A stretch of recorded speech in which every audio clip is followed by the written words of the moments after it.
am Diana Farrell, Artistic Director of Lyric Opera of Orange County, and I am here today to introduce you officially to our new Director of Education, Michael O'Halloran. Hi, Michael. Hi, Diana. So great to be here.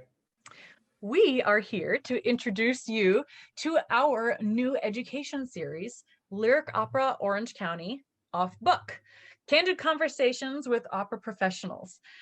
This is officially episode 1, and we just thought we would hang out with you and tell you a little bit about the format, what to expect, and why we are excited to present this series to our local audiences and beyond. So who better to who better to have this conversation with than our new Director of Education. So let me tell you a little bit about Michael here. Michael, besides being a fabulous singer, which if you haven't already, I hope you get the chance to hear him once theaters reopen around Southern California and beyond.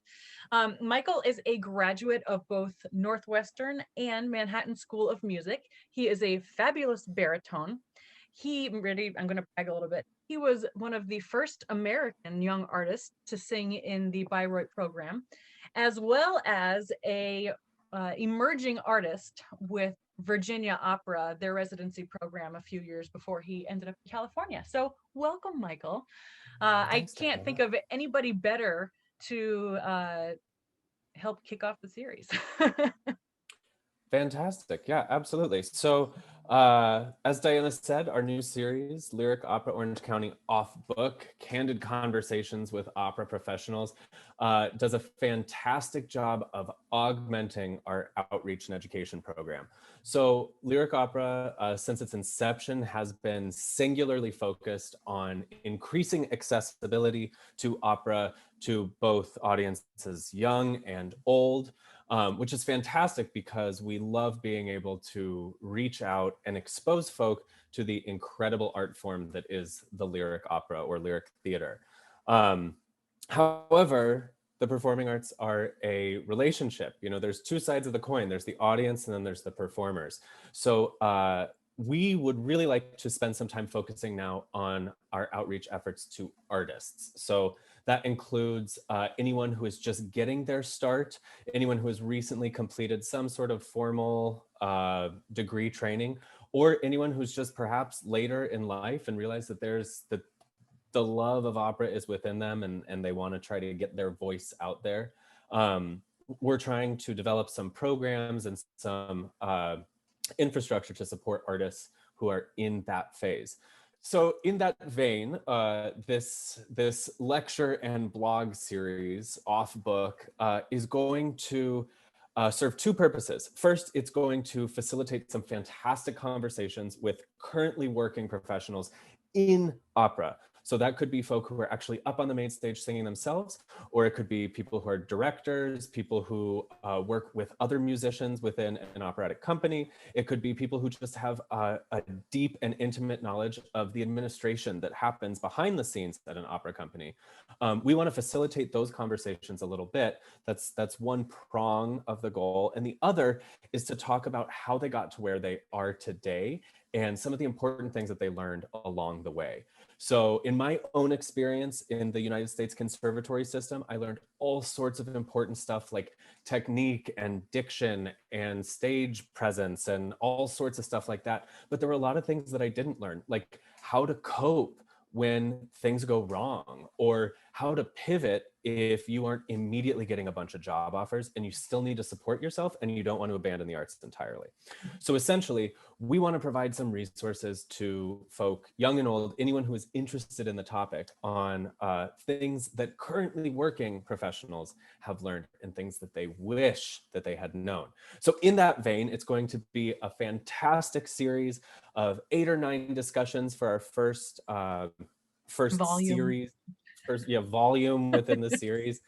And essentially the format is going to be like this. So each artist that we speak with is going to give us a fantastic written post, like a blog post that will talk about a bunch of things. So we've asked each person to answer 3 questions. So the first is, what do you wish you could go back in time and tell yourself? The second is, tell us about a time where things didn't work out exactly how you wanted, but perhaps you learned one of the more important life or art lessons. And 3, the last one is, tell us how your career differs from what you thought it was going to be like. Because of course, most of the kids that I went to school with, none of us are kids anymore, but most of us, thought that we all were going to be Renee Fleming, and that is not necessarily the case. So it's fantastic to speak to people who are able to support themselves either completely or partially within the arts, and understand how they've learned to do that, and learn how to maximize on the things that they have experienced in life. I think Yeah. it's going to be, uh, I speak for both of us, I think, when I say it's one of those resources that I kind of wish we could go back in time and look at.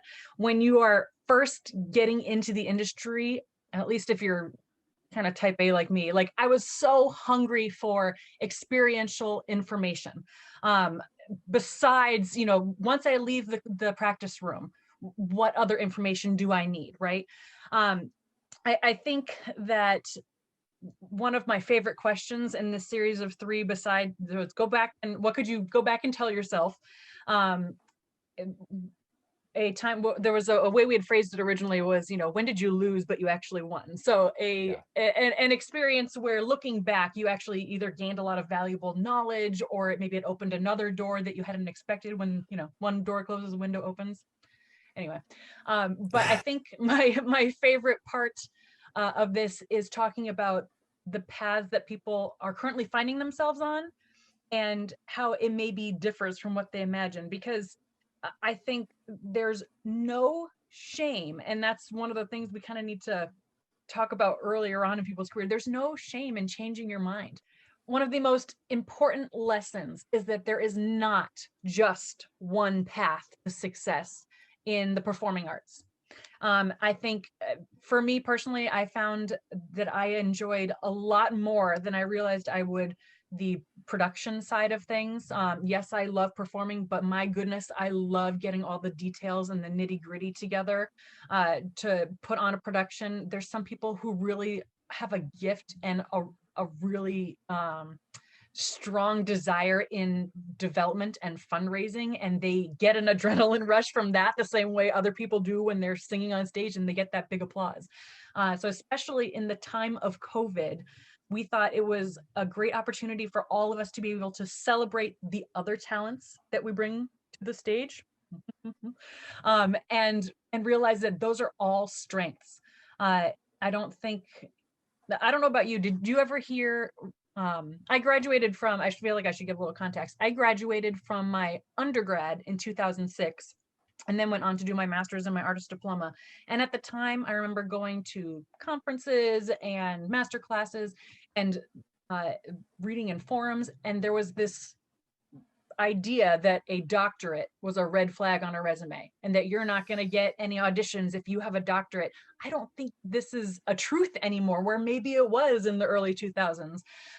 So I think it's really important that we kind of keep the discussion going and encourage young singers and young musicians to figure out how their other talents can help grow their careers.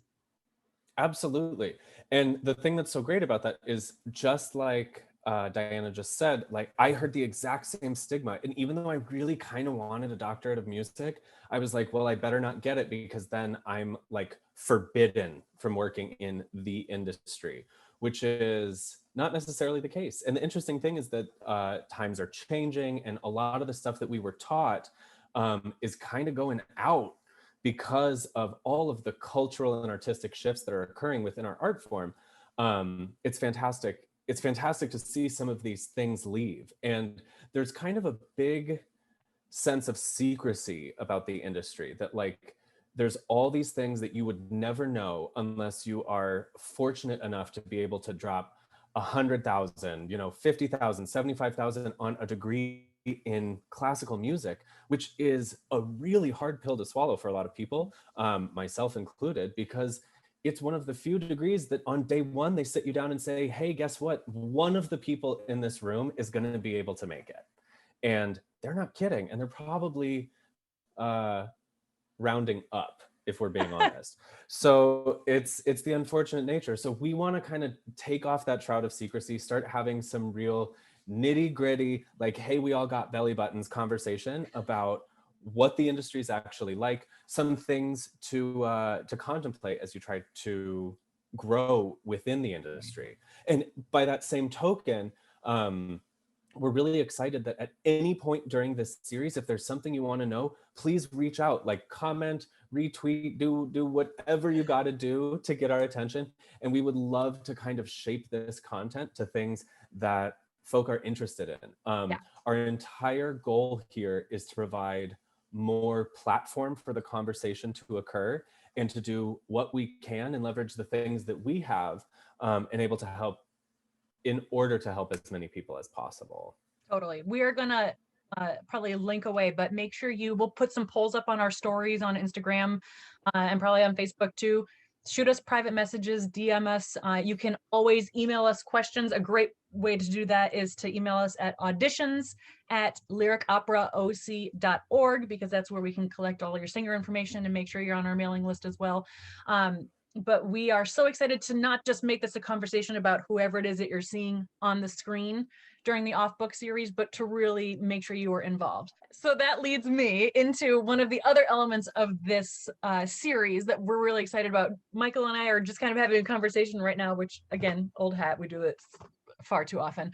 But we are going to be pairing each of our opera professionals that will be featured as a guest on the series with one of our local young artists, and I'll put that term in quotations because young is not an age in opera. One of our local young artists to act as a host or an MC and really facilitate the conversation. In addition to these blog posts, there will be a media component for each featured artist. So in the vein of media event, Michael. Oh God. Let me ask you a question.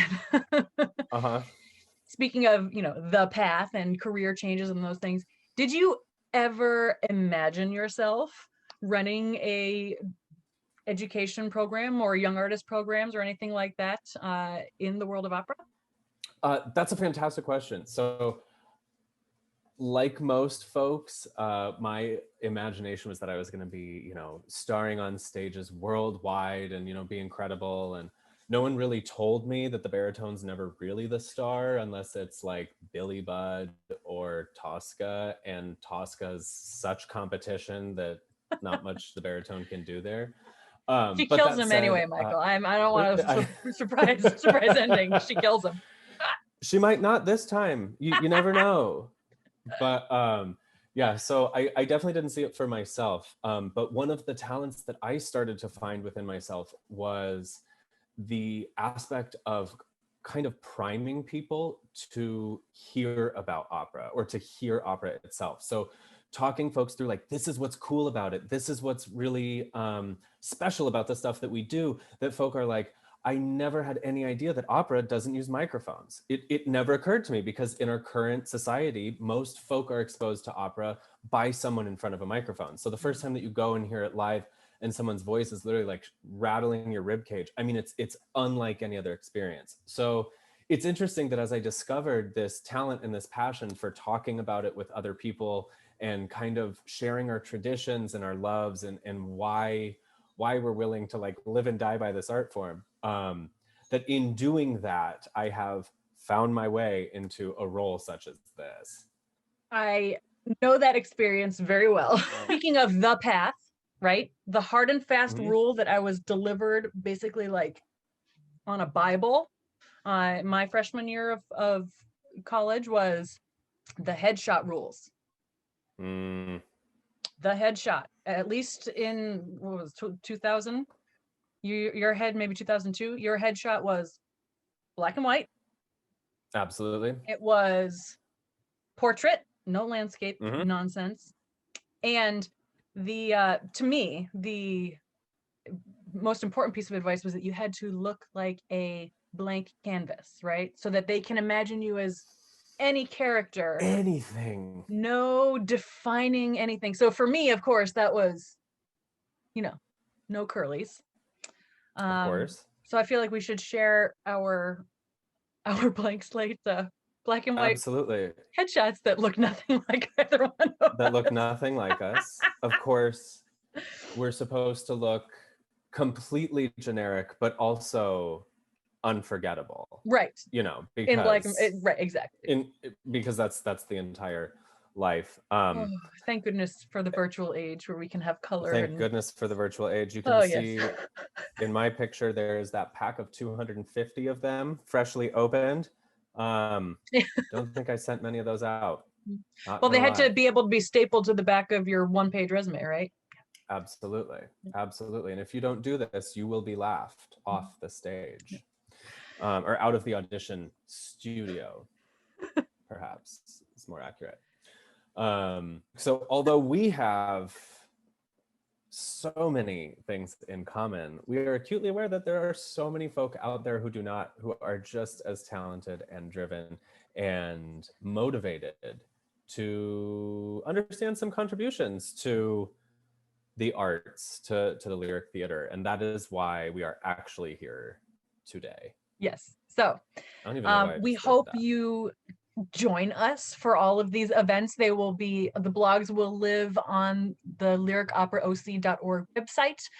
You will be able to find all of our media events on our YouTube channel, and we will also be streaming them from social media. But we would love to get you involved. We'd love to get your voice, your questions.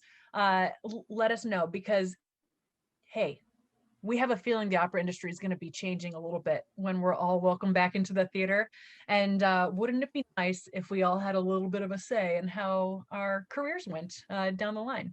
So we want to know, what are burning questions that you have, or ideas that you'd like to say, hey, is it possible to ... when you're making the grand plan for your own career? That's it. Let's go. My coffee's cold. I need more. So. Amen. Amen. All right. Well, thank you so much for joining us for our first official off-book series. I have a feeling there's going to be much more interesting people joining us about every 2 weeks or so for the next few months. We will see you online. See you there. Bye.